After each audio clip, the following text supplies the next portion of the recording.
Tak boleh ni. Kena sabar. Nak lagi bulan puasa ni. Aduh, susahlah, Nek. Nenek tunjuk pegang. Pegang sini satu. Express Sini delivery. Apa cok delivery apa tu? Santan dah sampai. Terima kasih. Jomlah buat ketupat dengan nenek. Tapi saya tak pandai lah, Nek. Nenek, boleh saya tolong juga? Boleh. Mari.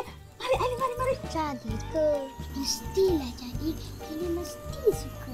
Kita buat ketupat istimewa untuk Nenek. Untuk makan.